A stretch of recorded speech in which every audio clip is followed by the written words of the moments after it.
जोहार नमस्कार। झारखंड समेत देश दुनिया की तमाम बड़ी खबरों में से कुछ प्रमुख खबरों पर आइए नजर डालते हैं।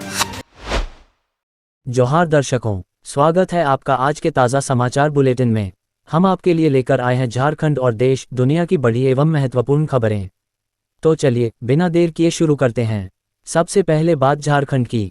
झारखंड में बढ़ती तपिश और गर्म हवाओं के कारण जनजीवन प्रभावित हो रहा है, जिसे देखते हुए मौसम विभाग ने कई जिलों में हीट वेव का येलो अलर्ट जारी किया है। आने वाले दिनों में पारा 42 से 45 डिग्री तक पहुंचने का अनुमान है, जिससे दिन के साथ साथ रात में भी भीषण उमस और गर्मी से राहत मिलने के आसार नहीं हैं। राज्य में पेट्रोल डीजल की जमाखोरी रोकने के लिए तेल कंपनियों ने 300 लीटर की बिक्री सीमा तय करते हुए पंपों पर ऑटोमेटिक इंटरलॉक सिस्टम लागू कर दिया है। ये कदम विशेष रूप से औद्योगिक ग्राहकों द्वारा सस्ते दर पर सामान्य पंपों से तेल लेने की प्रवृत्ति को रोकने और बाजार में आपूर्ति की निगरानी सुनिश्चित करने के लिए उठाया गया है।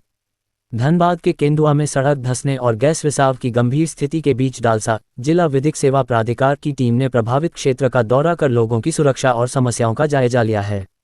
स्थानीय निवासियों ने बेलगढ़िया पुनर्वास को नकारते हुए उचित मुआवजे की मांग की है, जिस पर दालसा ने कानूनी मदद और प्रशासन के साथ समन्वय बनाकर जान माल की सुरक्षा सुनिश्चित करने का आश्वासन दिया है। झारखंड सरकार ने प्रशासनिक फेरबदल करते हुए देर रात बड़ी संख्या में आईएएस अधिकारियों का तबादला किया है, जिसके तहत जमशेदपुर, देवघर और हजारीबाग समेत राज्य के कई जिलों में नए उपायुक्तों डीसी की नियुक्ति की गई है। इस कवायद का मुख्य उद्देश्य प्रशासनिक व्यवस्था में सुधार लाना और विभिन्न जिलों में कार्य की गति को नई ऊर्जा प्रदान करना है।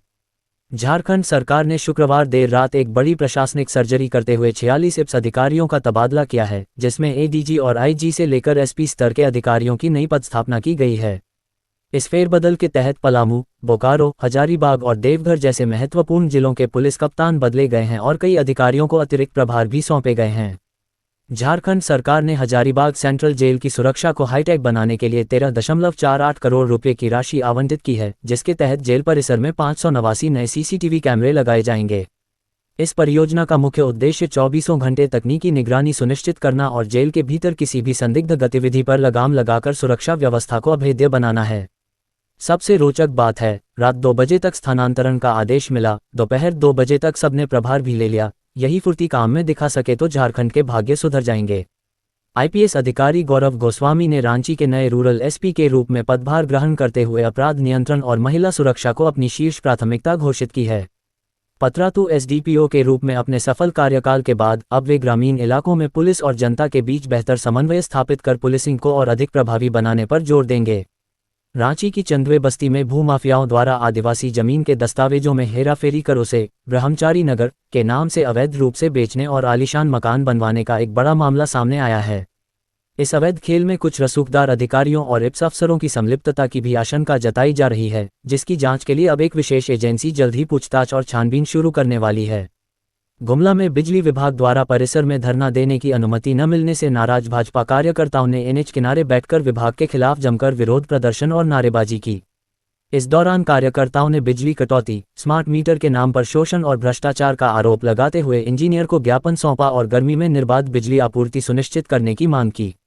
विरोध एक संवैधानिक अधिकार है, इसका दमन उचित नहीं। झारखंड संयुक्त सैनिक सेवा प्रारंभिक परीक्षा 2025 को कदाचार मुक्त बनाने के लिए गढ़वा जिला प्रशासन ने 20 केंद्रों के आसपास धारा 163 के तहत निषेधाज्ञा लागू कर दी है। इसके तहत परीक्षा केंद्रों के 100 मीटर के दायरे में बाहरी व्यक्तियों के प्रवेश, मोबाइल, लाउडस्पीकर और किसी भी तरह के प्रदर्शन पर पूर्ण प्रतिबंध रहेगा। झारखंड के वित्त मंत्री राधाकृष्ण किशोर ने केंद्रीय मंत्री नितिन गडकरी से मुलाकात कर राज्य में 2 नए महत्वपूर्ण 4 लेन नेशनल हाईवे के निर्माण की मांग रखी है, जिससे झारखंड समेत 4 राज्यों के बीच आवागमन सुगम होगा। इस पहल का मुख्य उद्देश्य राज्य में राष्ट्रीय राजमार्ग के घनत्व को बढ़ाना और खनिज परिवहन सहित आर्थिक गतिविधियों को नई गति प्रदान करना है। भारत की स्टार बैडमिंटन खिलाड़ी साइना नेहवाल ने शनिवार को देवघर स्थित बाबा बैद्यनाथ मंदिर में विधि विधान से पूजा अर्चना कर भगवान भोलेनाथ का जलाभिषेक किया और देश की सुख समृद्धि की कामना की। इस दौरान मंदिर प्रशासन द्वारा उनका भव्य स्वागत किया गया और उन्होंने देवघर के आध्यात्मिक वातावरण की सराहना करते हुए वहां से मिलने वाली सकारात्मक ऊर्जा के प्रति अपना आभार प्रकट किया। झारखंड पुलिस ने 10 लाख के इनामी माओवादी जोनल कमांडर मनोहर गंजू के खिलाफ चतरा, पलामू और लातेहार के सीमावर्ती इलाकों में बड़ा घेराबंदी अभियान शुरू कर दिया है। 70 से अधिक नक्सली हमलों में शामिल मनोहर इस कॉरिडोर का अंतिम बड़ा सक्रिय कमांडर माना जा रहा है, जिसकी गिरफ्तारी या खात्मे को नक्सली नेटवर्क के पूर्ण सफाई की दिशा में अहम माना जा रहा है। सीआरपीएफ के स्पेशल डीजी दीपक कुमार ने चाईबासा के सारंडा स्थित बालिबा कैंप का दौरा कर सुरक्षा अभियानों की समीक्षा की और नक्सलियों को आत्मसमर्पण के लिए 1 महीने की अंतिम मोहलत दी है। इस दौरान उन्होंने बीमार जवानों को बेहतर इलाज हेतु एयरलिफ्ट करने के निर्देश दिए और स्पष्ट किया कि सरेंडर न करने वाले नक्सलियों के विरुद्ध जल्द ही निर्णायक और कड़ी कार्रवाई शुरू की जाएगी। रिम्स की डेंटल छात्रा के साथ हुए कथित दुष्कर्म मामले में भाजपा ने राज्य सरकार के खिलाफ आंदोलन तेज करते हुए 19 अप्रैल को मशाल जुलूस और 20 अप्रैल को रांची एसएसपी कार्यालय के घेराव का ऐलान किया है। भाजपा प्रदेश अध्यक्ष आदित्य साहू ने बिगड़ती कानून व्यवस्था पर सवाल उठाते हुए दोषियों के खिलाफ स्पीडी ट्रायल के जरिए सख्त सजा दिलाने और महिलाओं की सुरक्षा सुनिश्चित करने की मांग की है। रांची के कांके अंतर्गत कोकोदोरो पंचायत के मुखिया उज्ज्वल पाहन ने अपने समर्थकों और कई समाजसेवियों के साथ सुदेश महतो की उपस्थिति में आजसू पार्टी की सदस्यता ग्रहण की। इस अवसर पर सुदेश महतो ने राज्य सरकार पर कुशासन और अधिकारियों की मनमानी का आरोप लगाते हुए युवाओं से व्यवस्था परिवर्तन के लिए एकजुट होने का आह्वान किया। रांची में सीएनजी ऑटो चालक महासंघ ने सरला बिरला स्कूल में होने वाली परीक्षा और छात्रहित को ध्यान में रखते हुए प्रस्तावित बैठक एवं चक्का जाम को फिलहाल टाल दिया है। महासंघ के अध्यक्ष दिनेश सोनी ने ऑटो चालकों से परीक्षार्थियों को सुगम परिवहन देने और अतिरिक्त किराया न वसूलने की अपील करते हुए जल्द ही नई किराया दरें लागू करने की बात कही है। झारखंड के मुख्यमंत्री हेमंत सोरेन ने पुरुलिया में तृणमूल कांग्रेस के समर्थन में रैली करते हुए केंद्र सरकार पर जांच एजेंसियों के दुरुपयोग और महंगाई को लेकर तीखा हमला बोला है। उन्होंने भाजपा की चुनावी रणनीति पर सवाल उठाते हुए कहा कि बंगाल में अत्यधिक सुरक्षा बलों की तैनाती आदिवासियों को डराने की कोशिश है, जबकि ममता बनर्जी का मॉडल ही पिछड़ों का असली हितैषी है। अब देखिए राष्ट्रीय एवं अंतर्राष्ट्रीय सुर्खियां। होर्मुज जलदमरू मध्य में व्यापारिक जहाजों पर फायरिंग और ईरान के आईआरजीसी द्वारा इस मार्ग पर पूर्ण नियंत्रण के दावे के बाद अंतर्राष्ट्रीय तनाव चरम पर पहुंच गया है।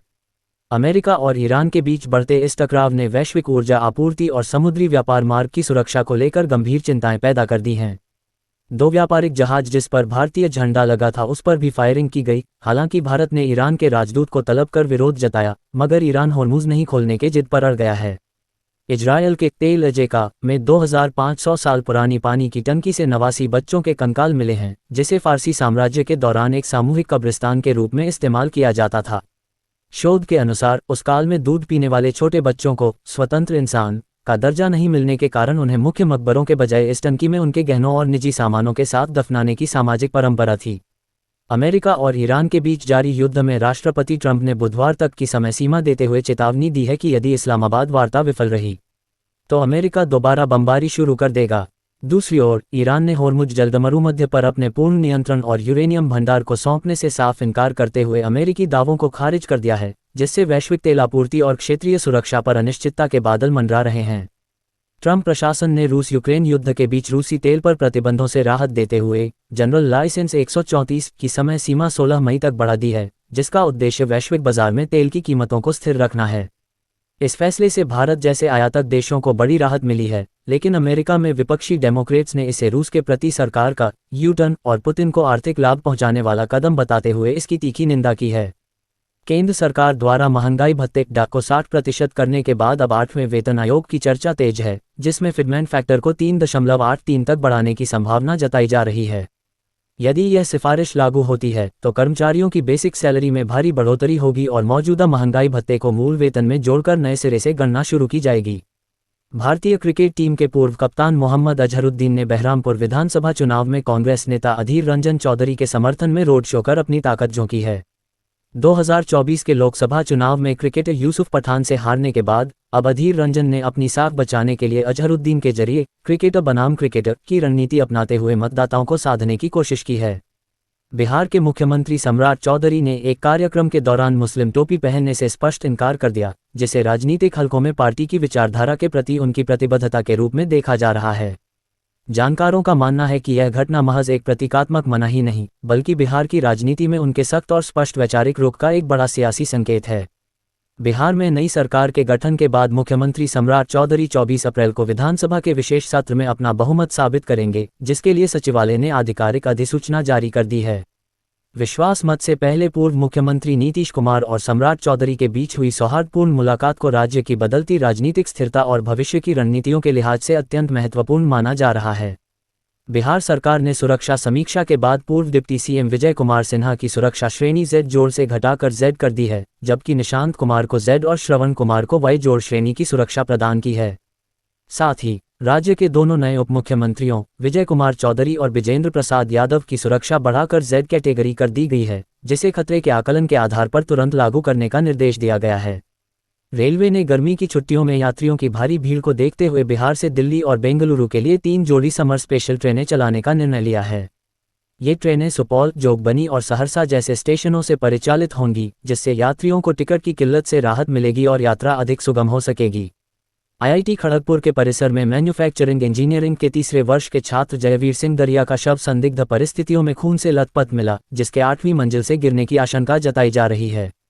पिछले 16 महीनों में कैंपस के भीतर 8 छात्रों की मौत की यह ताज़ा घटना है, जिसने संस्थान में सुरक्षा और छात्रों के मानसिक स्वास्थ्य पर गंभीर सवाल खड़े कर दिए हैं।